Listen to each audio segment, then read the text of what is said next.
Hello, folks, and welcome to another episode of the Veterans Corner. My name is Chuck Wooden, and I'll be your host. I'm joined by my co-host, Megan Dooley. Good evening. We have a great show here tonight, as all of our shows, but this show here, we're gonna be highlighting something that's been on our TVs for the last 20 years.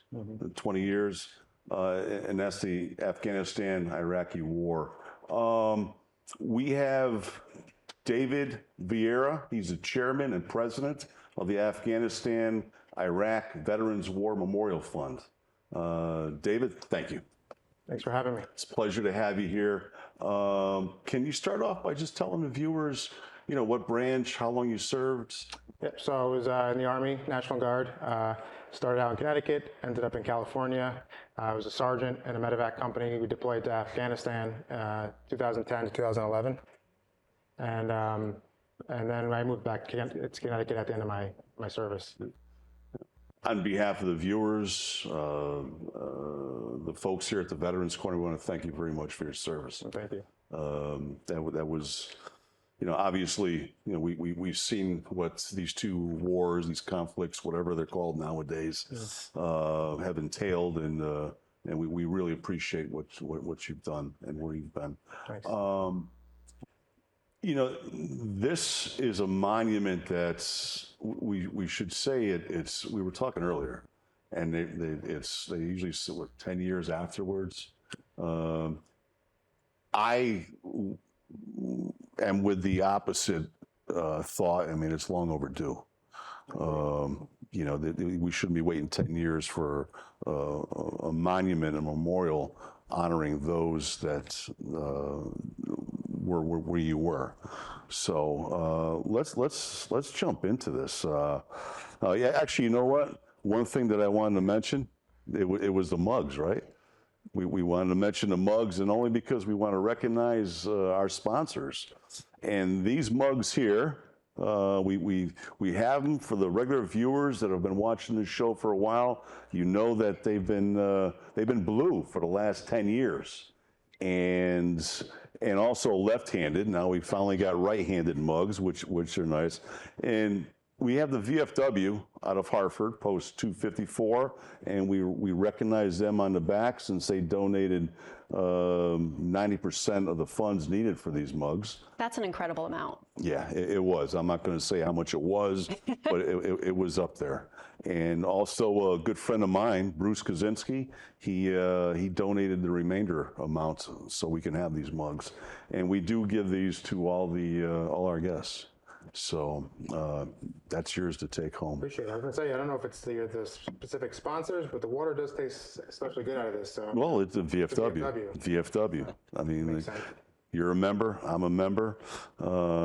There's so much to talk about. We don't know if we're going to make this a two segment series here, but I guess we'll find out as we get through it. I have a feeling it will be. Yeah, so do I. Dave, the organization, how did it get started? So that's everyone's always the first question. It's always sometimes hard for me to explain because it seems like there was a lot involved over a long period of time. But being a member of the VFW post in Danbury, Connecticut, post 149, a bunch of us veterans there, Afghanistan, Iraq veterans, we had talked about it over a period of time about just kind of generally about when there'd be a monument in DC. Is there going to be one in Connecticut? Is there one already? Yeah. And doing some research, we found out there wasn't going to be one for 10 years in DC. There's an old statute on the books that prohibits a monument in the National Mall until 10 years after the ending of a war. And in Connecticut hadn't done one yet, so we said one night, how about let's just see if we can do it. Let's see if we can put it together. So we actually drew on the back of a bar napkin the original concept for the monument. And then from that point forward, we just started taking the steps necessary to create the organization and start spreading the word in the community and get an official rendering done, and we've been running with it ever since. Eventually during the course of this show, we are going to show the viewers, the rendering, that you guys came up with. We're happy with it. Yeah. I think everything encompasses both theaters of war and post 9/11, and everything that serving during that time period, meant to so many of us. Yeah, and not only the rendering, but I think maybe we should show the viewers now your logo. Yeah, It'd be nice. Hopefully, the viewers can see that now. It's a logo that you guys came up with. Was that the VFW also?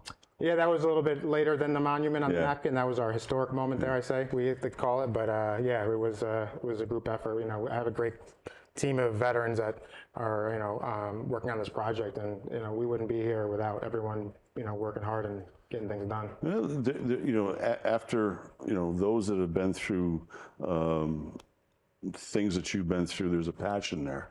Absolutely.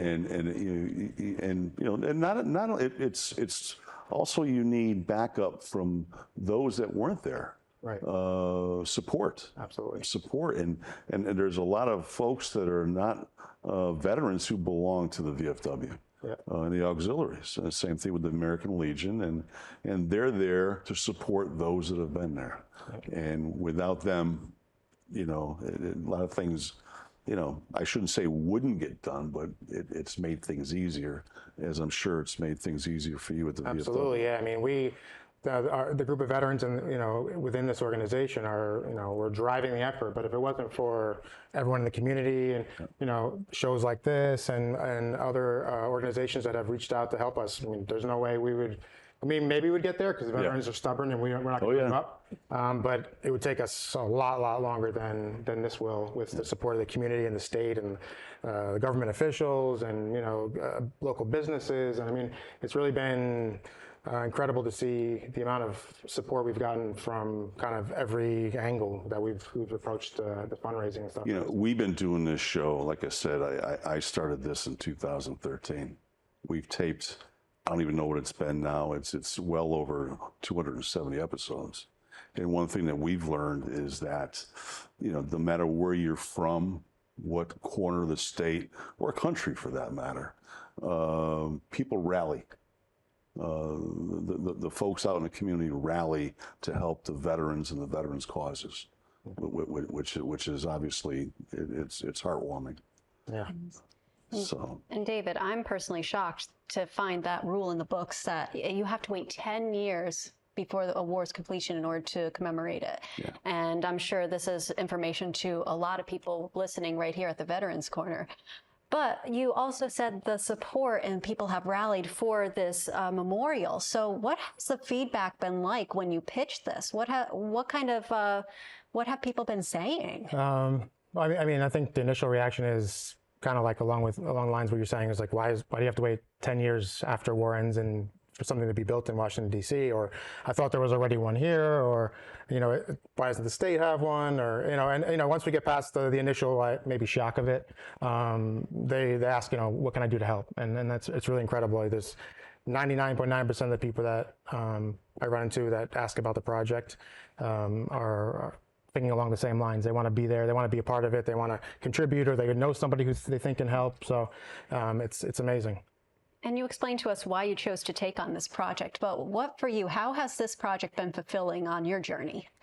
I mean, I think I could speak for everyone in the organization. I think that, once you get out of the military, your dedication to service and like the greater good doesn't just like disappear.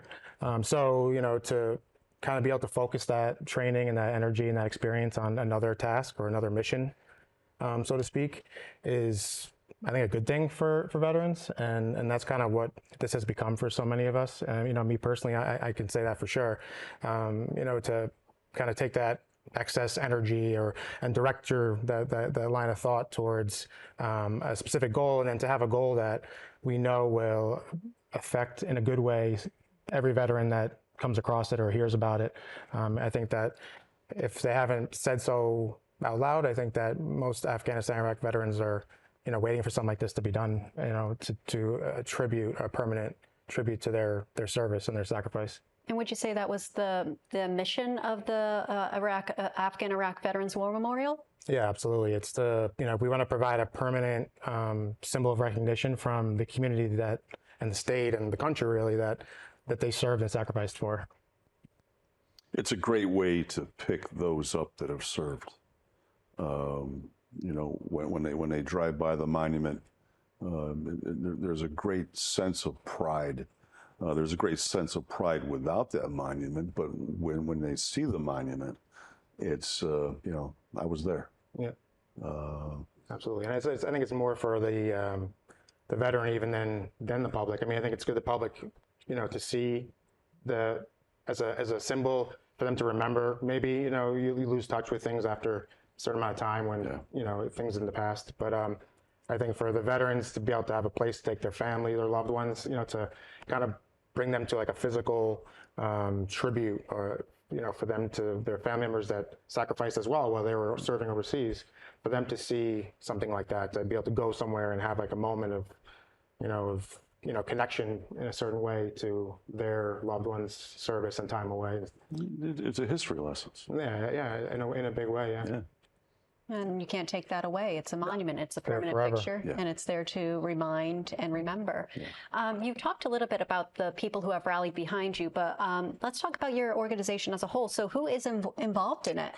So yeah, these are the guys that making this happen. There's Juan Rivas, Juan Vasquez. We have Jarius Dominic, Nelson Martins, John Kennedy, Bill Mosier, Lenny Esposito, and Will Malero. So that's the core of the project. But being that we are also VFW members, we're very fortunate to have a lot of the membership, be supportive at a lot of the majority of the events, and a lot of the efforts towards fundraising in the community. So these are the guys that are the day-to-day, and then we have everyone from the VFW and the community that are huge parts of it as well. Wow. It sounds like it's a whole team effort, and what you're doing is a very important cause. And again, I still am trying to wrap my mind around the fact that you have to wait a decade to put a physical manifestation of a reminder and remembrance of a war that started 2 decades ago. And it feels, this is something that has been on our televisions for so many, 20 years. It's actually over 20 years. I know.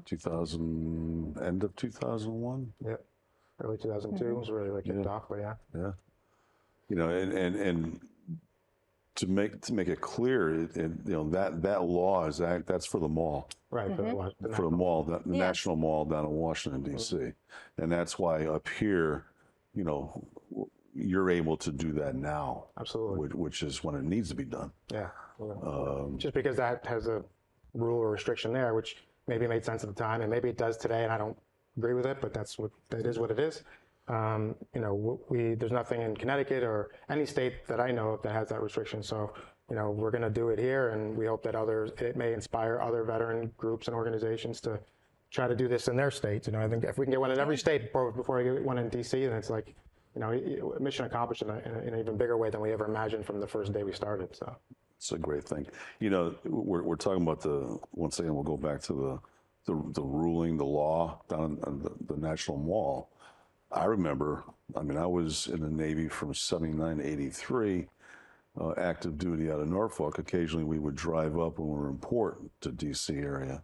And I remember they had just completed, I think it might have been 82, 81, 82, the Vietnam Memorial. And that technically ended in 75? Everyone was out, I think, in 70 or so, but I think it technically ended in 75. And here it took, it took a while for that to get put in place. And the amount of foot traffic that it now receives from school field trips, from the flights that we spoke about, bringing veterans down to Washington, D.C. for their recognition. So it's you think ahead and smile thinking about when this monument eventually will come to Washington, D.C., the lessons it's going to teach, but also the recognition that it's going to bring back to veterans who are younger than me. And that's also what we need to remember, is that there are people who have returned back to Connecticut who are, borderline, Gen Z going into millennials. Yeah. With their service. When it is time in Washington, could very well be taking your efforts and your work to inspire them in the construction and design I mean, that's of the one in Washington D.C. that'd be wild. I mean, I'm sure they're going to do it on a much grander scale than us, Yeah.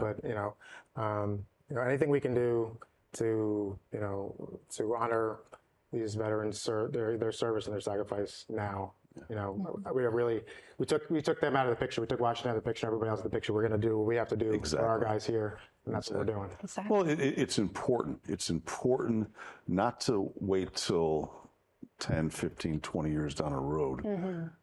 Everyone, I mean, those veterans need recognition when they get home immediately. That's when they need to be honored immediately and not down the road. So this is a great great thing that you guys are doing. Now, Dave, I know you've got a rendering. We talked about that already. Yeah. And I know that we have that in the control room, and hopefully we can get that put on the screen so our viewers can see that. Is this a Veterans Corner exclusive? We're actually going to take a break. Okay. All right. Okay, I'm hearing from the control room that we're back up again. I guess we were going to wait to see if we can get that on there. Okay. It will be on there. The rendering will be shown to the viewers. So That's exciting. So we'll have to say again, Veterans Corner exclusive. yeah. I mean, it's the rendering. Once the viewers see it, it was a great piece of work that you guys did on that napkin. Yeah. It's probably the saddest part of this whole project has been that we still cannot find that napkin. Really? Yeah, I mean, this I can tell you, God's honest truth, that this monument design, when you see it, the rendering is pretty spot on, in a much better detail, obviously, to what we originally had come up with, the concept. So, it's probably going to come up one day. I'm going to be like going through papers in my house, and all of a sudden it's going to fall out, because at the time when we drew it, that was just talking about it, and then we started running with it, and now we look back and it's like, man, I should have put that like in a shadow box at the time. That's the way it always works. It always pops up sooner or later. Yeah. And also, we're all guilty of putting something very precious into what we think is a very safe and secure spot. And as soon as you walk away, you forget. But maybe that works out for the best. Like you said, you're going to open some kind of book or a box and go, there it is, untouched all these years later. Crossed. Now, where's this going to be built? So it's going to be built in Danbury, city of Danbury. They have an area, there's a building called the War Memorial. Yeah. And in front of it is the existing war memorials. You got the Korean War, you got Vietnam War, World War I, World War II. So there's a series of war memorials that are there. So it's kind of along a walkway. We're going to kind of, at the end of the walkway, we'll kind of bookend that series of monuments there. So it'll be right in front of this big charter oak tree. It's at the corner or entrance to Rogers Park in Danbury. So it's a really great spot. The city of Danbury has been big supporters of the project since we started. And, we really appreciate their support. And they were right on getting us a spot to put it. We had an idea where we wanted it. Yeah. We're working with the Veterans Council in Danbury as well. They've been big supporters of the project and, have supported the location that we wanted. So it's going to be a great spot for so many people to see it. We have ceremonies throughout the year there to honor each of the wars, Vietnam War, you have World War I, World War II. So to have one day, hopefully, a ceremony annually to honor the Afghanistan and Iraq veterans is kind of what we're hoping for, at the end of this whole thing. Yeah, for our viewers, and we do have people that watch this. It's going on YouTube. For those that live outside the state of Connecticut, Danbury is on the western side, right near the New York state line.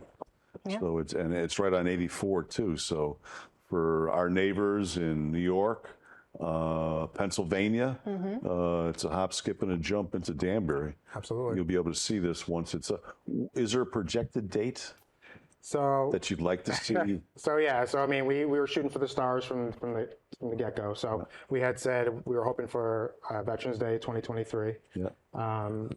If I'm honest, if we don't get some miracle donors to donate some big checks, real soon we're going to end up probably pushing it to Memorial Day 2024. How much do you need to raise in order to make that deadline? So 250,000 is the amount we need to build the entire thing, and we need at least half by the end of May, really, to start the process, because it takes so many months for the artists and designers to start constructing. Yes. The engravings. Right. So it's going to be, if we don't have it end of May, we'd have to pay half, essentially, to start that process. If we don't hit that, then we will just push it to Memorial Day next year. So I'm hopeful. We had a gala recently, we had a bunch of events recently, and we have some more coming up. So, we'll see what happens. We're not going to let anything stop us, though, any delays. We're going to get there. And for those who are watching who are interested in donating, where can they donate? So we have our website. It's www.ctafghaniraqmemorial.org. On there, you'll see future event information. You also have the link to donate directly to our donation website, and there's also merchandise you can buy on there. And every purchase, all the proceeds come to the project. So Now we've actually, believe it or not, only got a few minutes left. And we probably covered half the things we wanted to cover. So this is going to be a two-part series. There we go. Let's concentrate a little bit for the couple minutes that we have left on fundraising. I know you just had the gala, the first annual Heroes Gala. Yeah. It went really well. We had it at the Waterview in Monroe. Yeah. We had over 170 people. Wow. We had incredible donors, sponsors, guests, and we raised almost $40,000 at that event. So it was incredible, better than we ever hoped it could be for our first year. And it's just another tribute to the community and the people in this state that have come out to be a part of this project in a big way. I'm going to make sure that next year I have it on the calendar. I had it on the calendar this year, but it conflicted with a bus trip that I was actually running that day, so I couldn't. Can't skip out on that. Yeah. No, since I was running it. Yeah. But next year I will make sure as soon as you get the date. Yep. And actually we'll make sure we get it out to the viewers. Appreciate also. that. Do you have any other fundraising events that are scheduled? Or? Yeah, so we have our a partnership with the VFW in Danbury organization. So it's we're the same, but we're different. So it's a separate organization, this organization, as in the VFW, but we work together, like I said earlier, on many things. But so we partnered together for the first annual Veterans Cup golf tournament. Yep. It's going to be at Candlewood Valley Golf Course in New Milford, Connecticut, on May 22nd. And there's still tickets available, registration available. If you go to that website that I mentioned earlier, there's a link on there to register your team. We're looking for sponsors as well still. So, anybody that's interested in playing golf, or if you don't play golf and you want to sponsor others to come play golf, we've had some people that donated to buy tickets for a team, and then we're going to get veterans to play on that team to participate. And then we have some local events at the Texas Roadhouse in Danbury, on May 18th. We have June 7th at the Buffalo Wild Wings in Danbury. And things keep popping up. We do a lot of celebrity bartending things and new merchandise coming out for summer. So we have kind of trying to hit it from all different ways to try to maximize our fundraising efforts. It sounds like, I've seen a lot of fundraisers for special events, small monuments, large ones. Over the years, I've seen a lot of that. And it sounds like you guys have it all mapped out really nice. We have about a minute left. Time flies when but what we're going to do is we're going to take a break, and we're going to come back for a second segment. And with that, we'll give the little recap of the first segment, and also we'll talk a little bit more. Remind everyone that maybe didn't see the first show. How they can get involved. Outstanding. We actually, we got the beer here. Well, I'm sure there's a lot of questions. There's a whole other story about the beer and the plaque, but the beer, I can't wait till we get into that part of the segment. So, with that being said, I want to thank you, Dave. Thank you. It was very informative. We're looking forward to the second segment. Me too. So, Megan. Chuck. Hey, that once again, These go so fast. Yeah. They honestly do. And we have, like I said, with the minute left, thank you so much for watching the Veterans Corner. As Chuck said earlier, all our episodes are on YouTube. So if you miss a broadcast, you are able to watch everything on demand as well. And Nutmeg TV has its very own podcast. So you could take us on the road should you choose. But from Chuck, from me, and also a special thank to David Vieira from the Veterans Corner. Have a good night, everybody. Good night. Right there.